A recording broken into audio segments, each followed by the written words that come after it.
Hi, everyone. Welcome to the Parenting Pickup, a podcast simply made to help families with trending topics and so much more. We are positive you will pick up tidbits of helpful tips, tricks, activities, and advice when listening to our podcast. I'm your host, Kara.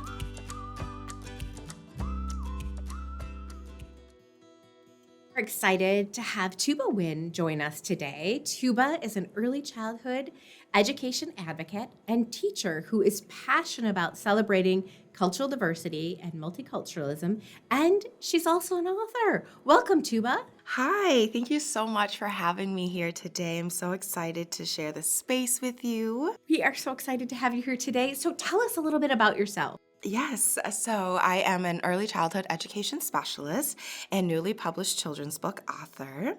I work in the early childhood education field for over 12 years. I've held different positions such as a teacher's aide, center director, and then throughout the experience, I have advanced myself into the leadership aspect of systemic landscape in professional development for early educators, working at Childcare Aware of Minnesota. And I had gotten my associate's applied science in specialization in special needs and my bachelor's in early childhood education leadership. And now I also own my own small business called Children of the Collective Arts Academy, where I offer cultural consultations and do some author visits along with my book sales. Thuba, that's amazing. And you're also an author. So tell us a little bit about your newest book, My Daddy Tells Me. What inspired you to write it? Oh, there are so many different inspirations, but some great impact messages that I really wanted to have shown in this book was the positive affirmations that a father can provide to his daughter to help shape her self-identity. And through that, I reflected on my own upbringing and as a child, not seeing that representation for myself in children's literature and media. And so it was unbeknownst to me, but when I had published my children's book, that my protagonist character was the first Vietnamese Nigerian protagonist character printed in a children's literature. So that in itself was so exciting and bringing more of this conversation as well to the biracial diaspora, and that there are multi-ethnic and multi-generational images and stories that need to be shared in our communities and the wider world as well. That's amazing. And I have to tell you that my family and I really enjoyed your book. And as a daughter, I really identified with the important role that a dad plays in the role of their children and helping them to feel confident and secure and appreciated and loved. And I know my children enjoyed the book too. And after we had finished reading it, they had said to my husband and I, they're like, "You do that too," which was really reaffirming. So thank you for the beautiful book. It's just wonderful. And I hope that everyone gets an opportunity to read it because it is just so touching and powerful. And so you had mentioned about diversity. And so tell me a little bit more about why is diversity so important in children's books? Yes, that's such a great question. I believe that increasing diversity in children's books will help children build more of a global lens, and then it opens up their curiosity, their imagination, creativity, adventurous aspects of different things that they can read and put themselves in. And it allows children to have this windows and mirrors and sliding doors experience where it isn't just this what happens in your four walls or what happens in your community. There's a bigger and broader world out there that children need to be able to see and experience because sadly some children may not be able to leave their geographic locations, and that a book may be that gateway for them to explore and discover something new and perhaps bring something light and ignite something inside themselves that brings passion and curiosity and excitement for something new. Absolutely. I think that's a really powerful message and an opportunity for all of us to also learn about someone else, and that not everyone has the same experience that we have as a family, as a child.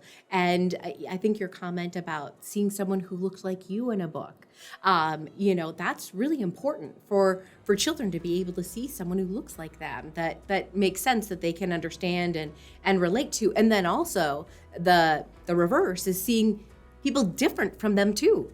Absolutely. And that duality right there is just so important and impactful for young children as well, because we want children to absolutely develop that sense of empathy, but we also want to appreciate diversity from a positive light and not from a deficit, because we don't want children to feel bad for others because they had a more difficult upbringing or a diverse background. We want to celebrate that and understand that there are other causes that impact that, and that child can have conversations with their parents and say, well, what can we do as allies? What can we do as people in this community, and empower each other in that?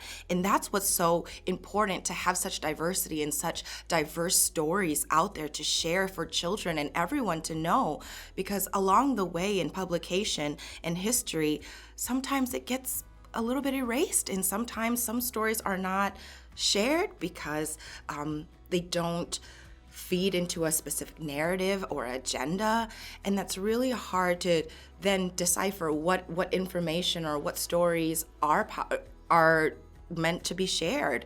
And so as parents and as those educators, we want to be in these, provide those avenues for our children to have these different stories and have these different perspectives and challenging conversations as well. And that's how that critical thinking builds that brain capacity and thinking as well, which is so important. Absolutely. What tips do you have for families to find diverse books for their home libraries? Yeah, so there's a few different ideas that come to mind. So first thing, let's support our local independent bookstores. So we have a few in the Twin Cities that are great champions of diverse books. So we have Garnett Books, Strive Bookstore, Liberate Your Bookshelf as a mobile bookstore, and another bookstore that recently opened is Birch Bark Books and Native Arts store. And so this is a great space for families to get out into the community, support their local businesses, but also build new experiences in these spaces of arts and imagination for the family is so impactful. Go to your local library. That's another great resource. If you don't have the financial resources to buy new books, you can certainly spend a day in the library and read all the free books that you can, and certainly get a card. And so you can check out that book and take it home and bridge those stories from one environment to the next. And what a great place then to read these stories in their home, where it makes sense for them, and for that they can have this text to self, text to world, and text to text of realizations and connections for them. That's great. I know my family's a huge fan of the library. We used to go all the time. The library, in addition to books, has scavenger hunts and fun activities to do as a family. So it's a great place to go to, go on an adventure together as a family, but then also as you read to go on a new journey. So I think that those are really wonderful tips for families. So thank you. Yeah, absolutely. And another thing too is that you can go to the library to discover new books, but there's also, if you have a title in mind that you want to see in your local library that you don't see, you can certainly make those requests to your local librarian, and they can get those titles into their collection. That's wonderful. I did not know that. That's fabulous. That's a great tip. Let me ask you this. Where can our listeners pick up their own copy of My Daddy Tells Me?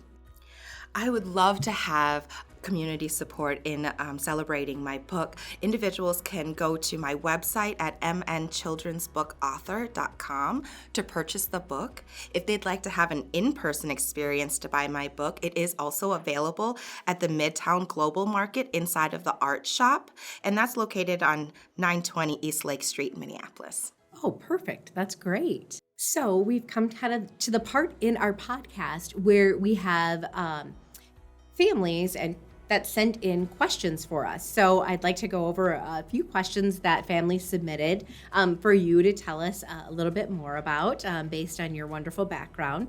So the first question is from Oliver. And the question is, how do I engage in conversations with my child about multiculturalism and anti-biased education? Isn't that too complex for my young child to comprehend? Yes, I know these can be big words and maybe a little bit intimidating for some, but I think that it's about naturally integrating conversations about diversity, equity, and inclusion in all aspects of life as you would any other topic of conversation. You can do this by cooking activities. Try a new recipe. Invite your child in that grocery store and have them go pick out the cucumber or have them pick out that carrot and have them contribute to that recipe. Because once the children have that hands-on experience, it becomes a part of them and that experience, and then they get to understand this learning experience through their hands, and it becomes this whole experience of the self. So any cooking activities, trying to eat at different restaurants. You can also try going to cultural grocery stores in your community, and you don't have to buy anything. You can just go in there for the experience and make those comparative differences. Like, oh, when we went to Cub, we saw these type of vegetables, and now we're at this Mandarin market. Do you see the differences in the vegetables? What are the same? What are different? And those are those naturalistic ways to have your children engage in those conversations. You can also listen to different music. Have a salsa night. Have a Latin night and bring all the different music instruments into that and different music that's inspired by that culture. Get some books and make an evening of it. Have a little party at home. You could also watch different shows and try turning on the captions in a different language, just so the children can have access to see what French text looks like. Also have audio turned on that as well. So just different types of experiments that you can have that are right there at the tip of your hands. It's just a matter of just trying it out and seeing what it's like and navigating those conversations with your children. Those are all amazing tips. They're so easy, like cooking with your children and dancing to different types of music. Those are all easy things that we can do as parents to help them understand different cultures and learn more. Those are great. So thank you for those suggestions. Our second question came from Luna. And her question was, how do I know if my child's daycare or early learning program is culturally responsive or engaging in inclusive practices? What can I do in my home to promote cultural awareness? So I guess that's a two-part. So let's start with the first part of how do I know if my child's daycare and early learning program is culturally responsive or engaging in inclusive practices? Yeah, I think that's a really great question. And I think a really great awareness around that is a great indication would be to reflect on the day and the treatment when you had that initial tour. What did you see? What did you smell? How did it make you feel, right? And what were the tones, interactions that you had? And during that tour as well, what policies were communicated to you? Does the program have an equity statement? Does it have a stance on expulsion and suspension? Does it have resources for parents and teachers for tools when there are challenging behaviors in the classroom? Are there family engagement events? Is there a communication board? Something in this space that shows you that every individual and family is respected, but also given a space to be shared their cultural backgrounds if they so choose to. But it isn't a sense of this over performative or glorification of this is what we do and this is how we show culture diversity, because it's just beyond the aesthetics as well. It's about how you are made to be felt. So you recognize this at pickup and at drop-off.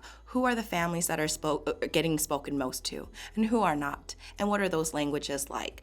So those are some of those moments to have that hyper-awareness around, so you can kind of build that understanding about that space that your child is in for the majority of their day. Yeah, that makes a lot of sense. I think those are really practical things that families can look for. And I think your feeling and kind of that gut reaction, it really speaks volumes, and parents should listen to that. So that makes sense. So the second part of Luna's question is, what can I do in my home to promote cultural awareness? Yes, and I think the continuation of that as well is being mindful of the language that you use around your children, specifically when it's around diversity, race, and equity and inclusion. And when we use fear-based language, for an example, when you're reading a story and you don't know how to pronounce a word or you don't know how to pronounce the author's name, sometimes an adult might say, "Ooh, I'm afraid to say that because I don't want to say it wrong." Well, then that fear will transcend into the child and, "Oh, I'm afraid to make a mistake and mispronounce something." Whereas this is a learning experience, and it should become from this appreciative aspect of, I want to learn how to say this term accurately so I don't offend someone. So it's creating that understanding of the why and the how for children to better understand. So I think language is a really great component, but then I also think that the spaces that the parents bring their children to for play spaces, like, are we breaking out of the mold? Are we going to new places? Are we trying different experiences so your children are not around the same homogenous group of individuals with the same perspectives and same thinking patterns? And sometimes that's okay, but it's also okay to try something new and get out there for your children to experience. Those are great tips. So thank you. Our third and final question is from Ian. And he asks, how can I advocate for my child, other students, and their parents if I'm seeing a lack of representation in my child's daycare early learning program? I'm nervous I'll offend the staff or make my children vulnerable to mistreatment if I say anything. I would definitely encourage and empower all parents to recognize that you are your child's first teacher and advocate for an equitable and open and inclusive learning experience, especially in their early learning years. We know that the brain is so formative during 0 to 5 years of age. So we really want to ensure that we are there for their children to be able to identify that if there is a lack of representation, that the parent feels comfortable and also able to seek out other parents or the providers to set up a meeting to work collaboratively to determine how we can set goals and focus areas. For an example, if the parents notice that there is a lack of representation in BIPOC teachers on their teaching staff, the question can be asked, what is the program doing to ensure that they're recruiting and retaining teachers of color in their program?